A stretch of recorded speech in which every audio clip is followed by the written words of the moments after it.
And how soon before Robert became involved?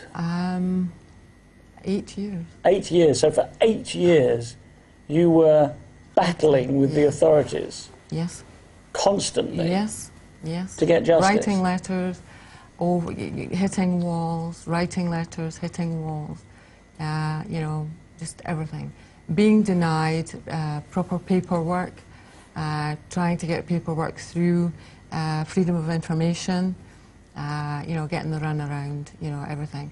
But prior to, you know, Robert coming on board, I actually went to Scotland Against Crooked Lawyers, and Stuart Usher was 2 years before. Okay, and Scotland Against Crooked Lawyers is the political party that, correct. Robert, That's correct. you're now standing That is for, correct. Yes, for the Aberdeen South. Aberdeen South constituency. That's correct, yes.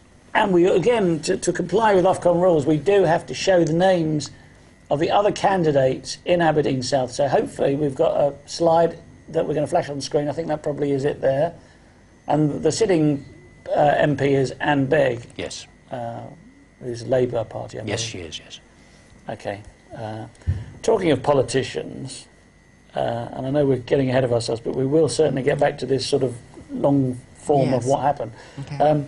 You have brought this case to the attention of everybody. Yes, every politician. Including in Westminster. Yes, indeed. Yes. Indeed. And what's been the result? I mean, Robert, do you want to answer? Yes, we've either been ignored or we've had just acknowledgement letters. 1 or 2 from Gordon Brown, none from the other 2 party leaders.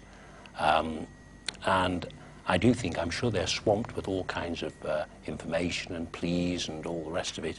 But I think this case is so serious, is so appalling, that somebody should have taken a good look at what is on the web and the evidence that we have already placed on it. And I think any reasonable person who saw that would see that at the very least an independent inquiry should be set up into all the issues relating to this horrifying case. Okay. I think that's the very least that any reasonable person could do, and any reasonable politician who has any degree of courage should be supporting this case without any question. Okay. Hollie, did you want to say something there? No, her back was sore. She just wanted to lean back. Oh, that's what it was. Just make yourself comfortable, okay. So the people that have been standing in your way for 8 years, and well, more than that now, 10 years, I suppose, include obviously this particular sheriff that we can't name, but there are other people as well, and these other people, were they involved with what happened to Hollie? Yes. They're all abusers, and they're all from, there's a policeman who has since died. Well, we can mention him. If he's dead, we can mention him. Okay, well, his name is Terry Major. Terry Major. And he was in, you know, policeman in Aberdeen, and I can't remember what. For forensics. Forensics, yes. Okay, right. so forensic pathology. Yes, Which may be of some significance later on. Yes. Well, yes, we will get to that point. Okay, and other people? Yes, there was a lawyer. There's, you know, all their jobs are, you know, very sort of good jobs, and you know, there's High level positions jobs, of none influence. Yes. Okay, well, wasn't the sheriff a lawyer as well? Yes. Yes. He had been a lawyer. Okay. All right, now we're going to go for a break now. Okay. If you'd like to text in your questions or comments for Robert Green, Anne and Hollie Greig, please do so now to 87778 with the word EDGE, and then your text. And we'll see you back here again very soon.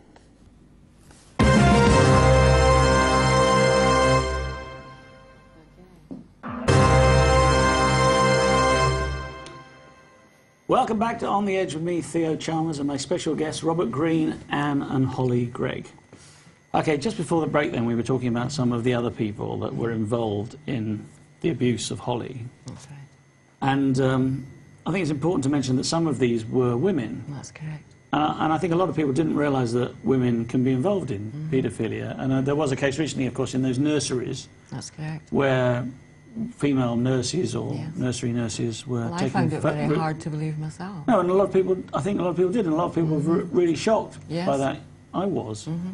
Because I kept, you know, asking Hollie, are you sure, Hollie, are you sure, you know, and which was, you know, a shame for Hollie, you know, because it looked as if I didn't believe her, and that's, you know, what's made her so angry as well, you know. Actually, I think we need to just go to the thing about truthfulness Yes. and Down syndrome. Yes. Do you want to just quickly talk about that for a moment? Okay. Well, right from the start, we've been involved with the Downs Association, you know.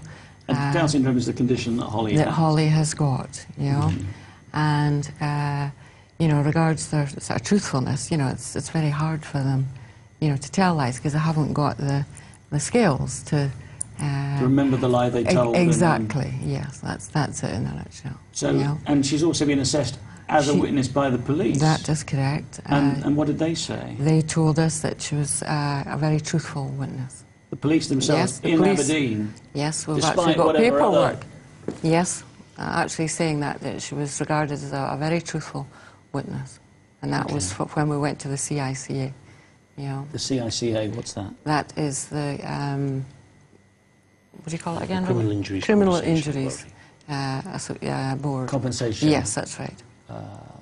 Association. Yes, I think it is. CICA. Well, actually, we'll get back to the women as paedophiles in a second then, but let's just quickly talk about that compensation.